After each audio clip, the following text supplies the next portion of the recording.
Hey everyone, we're back for a McElraith marriage moment, and we wanted to just remind you the last time that we had shared a moment with you, we had our kids here and they all shared some of the marriage advice that they received, and we asked you to send in some advice, and we got this unique letter from someone. Listen to what they said. We've been married 55 years, and the advice we got from a pastor before we were married was never say anything that belittles or disparages your spouse in public or a social setting. And when we received that, Carol and I got talking. This is a big one. This is a big one. And I think specifically, and Carolyn and I have to watch this one because we tend to joke around. And we joke and we laugh and we make fun of each other's different foibles and but I don't think we do it in a cutting way. No. I tend to tease. I like to tease. And I think sometimes that I'm overly sensitive. Yes, definitely I am. And so I think the basis of this is it's all about honoring. Mm-hmm. And that's why this one struck us so much, especially when you're out in public. Again, for Carolyn and I who like to joke around a little bit, when you're out in public, to put your spouse down, it dishonors. And you have to be careful of that. Even if you think it's a cheap joke or a funny thing, you really have to be careful about that. And it's about honoring. Yeah.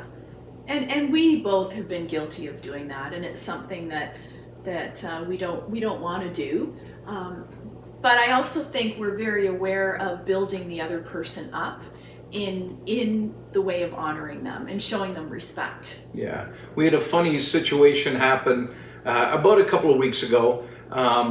As you know, I like to eat. And I like to cook and bake. And this is a perfect match.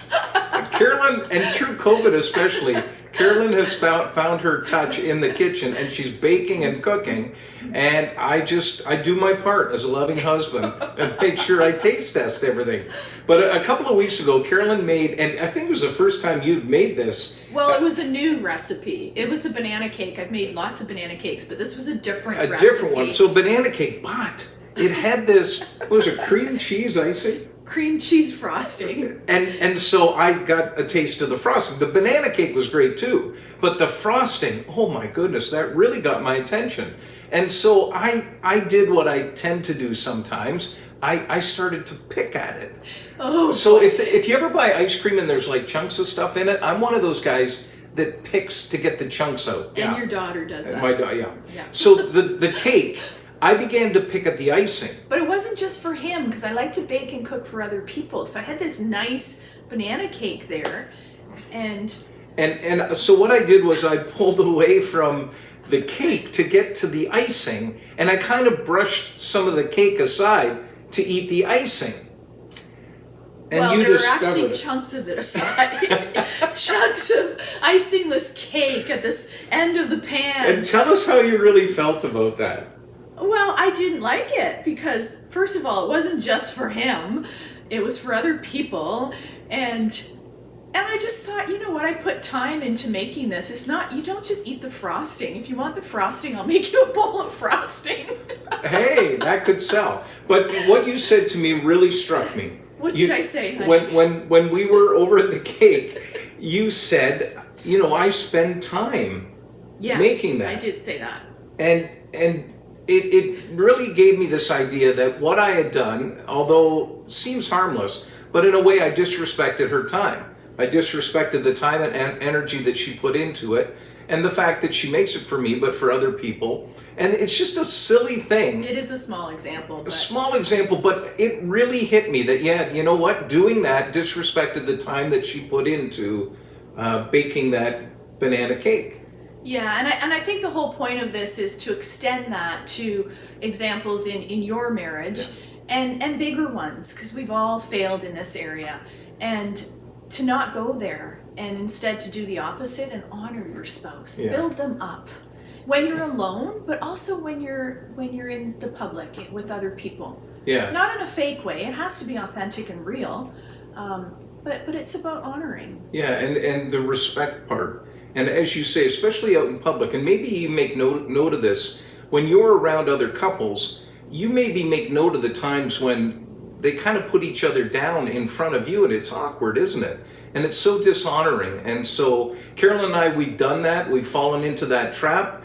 And there's been times when afterwards we've come home and Carolyn said something to me, or I said something to her that, you know what, I think maybe we went too far, and that was a little more hurtful. And it was just a lesson that we learned about honoring your spouse in everything, even something as seems silly like Carolyn's cake, but again, realizing the time and the effort that she put into it. So that's a big deal. It is a big deal, yeah. And I mean, God calls us to honor our parents and our loved ones and our spouse, and I think we need to follow that. Yeah.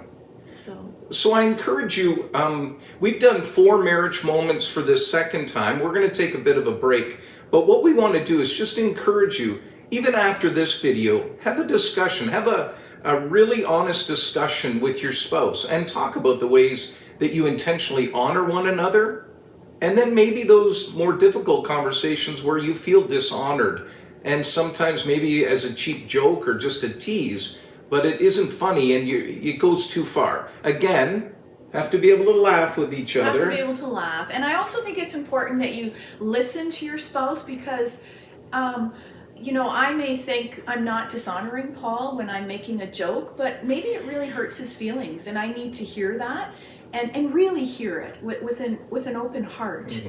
Mm-hmm. So yeah, we encourage you to be vulnerable and authentic and listen to one another as you go to this new place of sharing about these examples. And I think the way that you treat each other, especially if you're raising young kids, they notice, they see, and they can tell the way that you're talking to one another. And so you want to be in a relationship that demonstrates honor and respect to your partner, and that just demonstrates to your children what an amazing thing marriage can be.